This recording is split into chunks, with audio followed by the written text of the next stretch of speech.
Imagine, it is the morning of your 65th birthday. You are sitting on your back porch, holding a warm cup of coffee and looking at a calendar. It is filled with obligations. It is filled with things you don't actually want to do.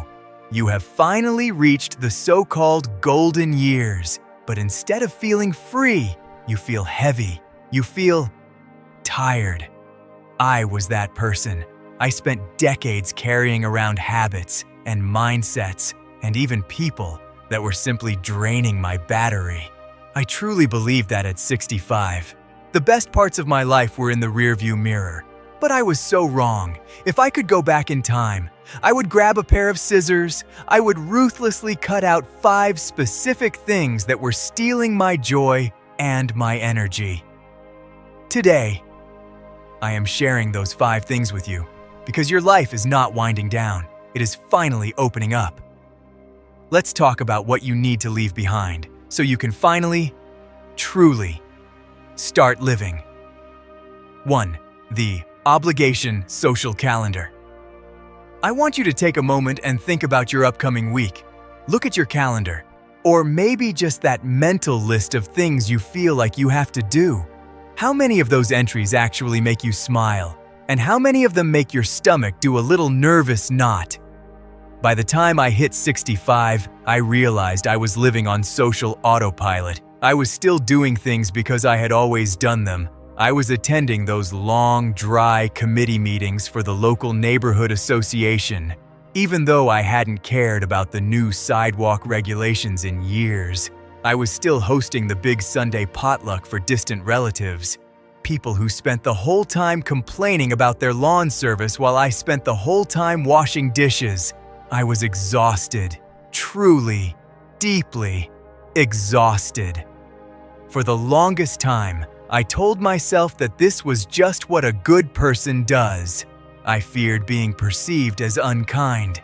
I feared that if I stopped showing up, people would think I had become bitter or lonely. So I kept saying yes. Yes, I'll be there. Yes, I'll bake 3 dozen cookies.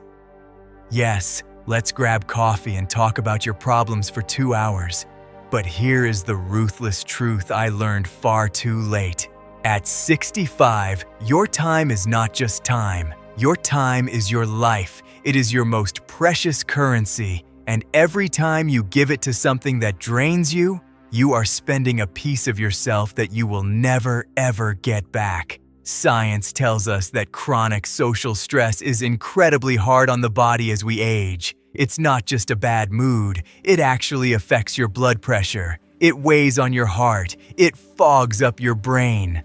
We often worry about our cholesterol or our sugar intake, but we rarely talk about the social toxins we let into our lives every single day.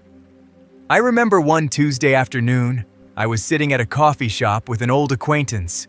For 1 hour, she did nothing but vent. She criticized her neighbors, she complained about the price of gas, and she never once asked how I was doing. I sat there, nodding and smiling, while my own energy just evaporated. When I walked to my car, I felt like I needed a 3-hour nap. That was my light bulb moment. I realized I didn't owe my peace to anyone who didn't respect it. Cutting out these energy vampires isn't mean. It isn't selfish. It is an act of self-preservation. It is about making room for the people who actually make you laugh until your sides ache.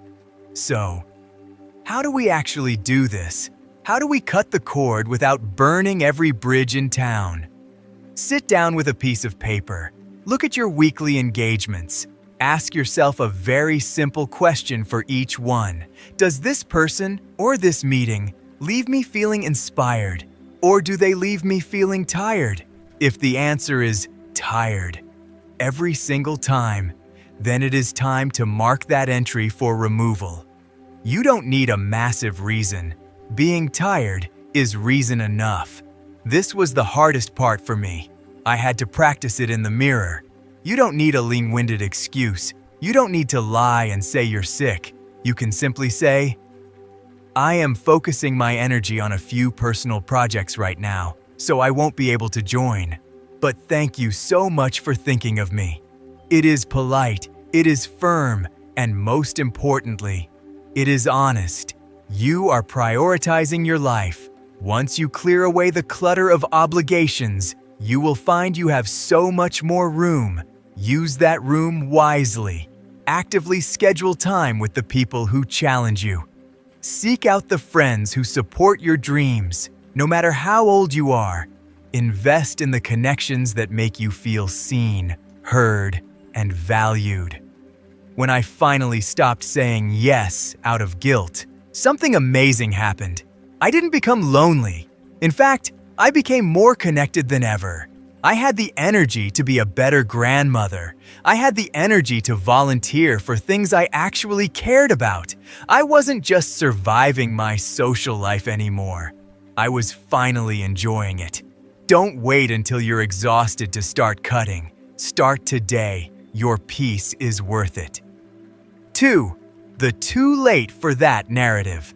I want you to listen closely to a phrase I used to tell myself all the time. It is a very dangerous little phrase. It goes like this: "It's too late for that." When I turned 65, I felt like I had entered a new room in my life. But I didn't think it was a room with an open door. I thought it was a waiting room. I truly believed that my learning and growing phase was over, and my maintaining phase had officially begun. I thought my job was just to hold on to what I had, to keep my house clean, to keep my health steady, to just stay put. I almost didn't write my third book because of that story. I remember sitting at my desk, looking at a blank screen and thinking, "Evelyn, who wants to hear from a woman your age?" The world only wants to listen to the 20-somethings, the tech founders, the young stars. We see those 30 under 30 lists in the magazines, and we start to believe a lie. We start to believe that if we haven't done it by now, we simply won't do it. We internalize these ideas, these stereotypes. They tell us we're too old to start a business, too old to learn a new language, too old to even pick up a barbell at the gym. But I am here to tell you, that narrative is a trap. It is a thief, and it is time to cut it out of your life. The truth is, your brain is a magnificent living thing. Scientists talk about something called neuroplasticity. It sounds fancy, but it just means your brain can grow. It can change. It can form new connections. And it doesn't stop doing that just because you have a few more candles on your birthday cake. Your brain can keep learning well into your 80s and even your 90s. The only thing that actually stops us is the story we tell ourselves. When you cut out the "I'm too old" excuse, you reclaim your power. You realize that 65 is not a finish line. It is a pivot. It is a moment where you can take all that wisdom you've gathered and turn it into something brand new. So, how do we stop this narrative? How do we start dreaming again?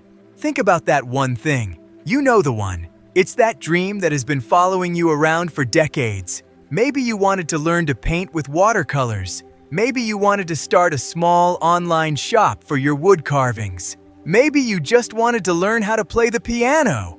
Write it down, right now. Don't worry about how silly it feels. If it's in your heart, it belongs in your life. Every single time the words "I can't" pop into your head, I want you to stop. Take a breath. Ask yourself, is this a physical fact? Or is it just a fear? Most of the time, it is just fear dressed up as common sense. Now, of course, if you want to run a marathon, you should talk to your doctor first. But once the doctor gives you the green light, the only thing left is to start, one step at a time. They are everywhere. You just have to look. Look for the woman who started her first bakery at 70. Look for the man who learned to surf at 68. These stories are not accidents. They are proof. They are proof that life does not have to get smaller as we get older. If I could go back, I would tell that 65-year-old woman to stop looking at the clock. I would tell her to stop waiting for the maintenance phase to end, because it shouldn't even exist. You are still here. You are still breathing. And that means you are still capable of something wonderful. Do not let the world tell you that your time has passed. Your time is right now. It is never, ever too late to begin. 3. Physical and mental clutter. Do you ever walk into a room in your house, look around and just sigh? I did, for a long, long time. When I turned 65, I realized I was living in a museum of my own past. I had boxes in the attic filled with files from a career I had left years ago. I had closets bursting with suits and shoes that didn't fit my life anymore. I even had a kitchen drawer full of menus for restaurants that weren't even in business. It felt heavy. Everything felt so heavy. I used to tell myself that I was just being prepared. I thought, maybe I'll need those tax returns from 1998 someday, or maybe I'll wear that silk dress again if the right party comes along. But the truth was much deeper than that. I realized that the stuff in my house was a physical manifestation of the mental weight I was carrying. Every object was a tether. It was a string tying me to a version of myself that no longer existed. And here is what the experts tell us. Living in a cluttered environment actually changes your body chemistry. It increases your cortisol levels. That is the stress hormone. When your eyes see a mess, your brain feels a mess. It creates a constant, low-level anxiety that hums in the background of your life. As we get older, clutter becomes more than just an eyesore. It becomes a safety hazard. We want our homes to be sanctuaries, places where we can move freely and safely. But more than that, physical clutter keeps us anchored in the past. It takes up the space where new memories are supposed to go. If your life is full of yesterday, there is no room for today. And then there is mental clutter, the grudges, the old arguments that you still replay in your head while you're trying to fall asleep. That is the heaviest clutter of all. If I could go back, I would have grabbed the trash bags and the donation boxes much sooner. I would have cleared the path so I could finally breathe. So, how do we start? How do we lighten the load? Go to your closet, go to your garage, pick up an item. If you haven't used it, worn it, or even thought about it in the last year, it is time to let it go. Don't think about what you paid for it. Think about the peace you will gain by having it gone. Pack it up. Take it to a local charity or Goodwill. Let someone else find joy in it. Your house is a living space, not a storage unit. This is the mental decluttering. Think of one person, just one, that you are still holding a grudge against. Maybe it's a former coworker. Maybe it's a cousin you haven't spoken to in years. Decide right now to release that anger. You don't even have to call them. You just have to tell yourself, I am not carrying this anymore. You aren't doing it for them. You are doing it to lighten your own emotional load. Forgiveness is a gift you give yourself. We often forget about the clutter we can't see. Our phones and computers are full of it. Take 10 minutes today to unsubscribe from those junk emails. You know the ones. The news feeds that only make you anxious. The advertisements that tell you that you need more stuff. Cut the noise. If it doesn't bring you peace or useful information, hit that unsubscribe button. When you ruthlessly cut the clutter, something beautiful happens.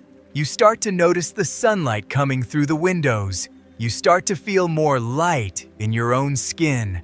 You realize that you do not need a house full of things to have a life that is full. Give yourself some breathing room. You've earned it. 4. Comparing your Chapter 3 to someone else's Chapter 2. Let's talk about a thief. Not the kind that breaks into your house in the middle of the night, but the kind that sneaks into your mind while you are sitting in your favorite armchair. That thief is a comparison. I remember when I was 65, I started spending more time on social media. I wanted to see photos of the grandkids, but I ended up seeing so much more. I saw my old college roommate, Sarah, posting photos from a luxury cruise in the Mediterranean. I saw a former coworker who was suddenly running marathons in Hawaii, and then I looked at my own life. I looked at my quiet living room. I looked at my modest garden, and I felt a little bit like a failure. I started asking myself, am I doing enough? Am I active enough? Am I retired the right way? It sounds silly when I say it out loud, but in that moment, it felt very real. We have all heard the old saying about keeping up with the Joneses. In the old days, that meant wanting a shiny new Cadillac because your neighbor bought one. But today, with the internet in our pockets, we're trying to keep up with the whole world. We are comparing our Chapter 3, this later season of life, to someone else's Chapter 2, or even their highlight reel. Comparison is the ultimate thief of joy. It takes a perfectly beautiful Tuesday morning and turns it into a competition you never asked to join. If I could go back to 65, I would ruthlessly cut out the need for external validation. I would tell myself that my journey is exactly that. It is mine. It is unique. Some people want to travel the globe and see every monument. That is wonderful. But other people want to stay home, tend to their roses, and read every single book in the local library. And guess what? That is also wonderful. Both are valid. Both are successful. When you stop looking over your shoulder at what everyone else is doing, you finally permit yourself to be happy with exactly what you have.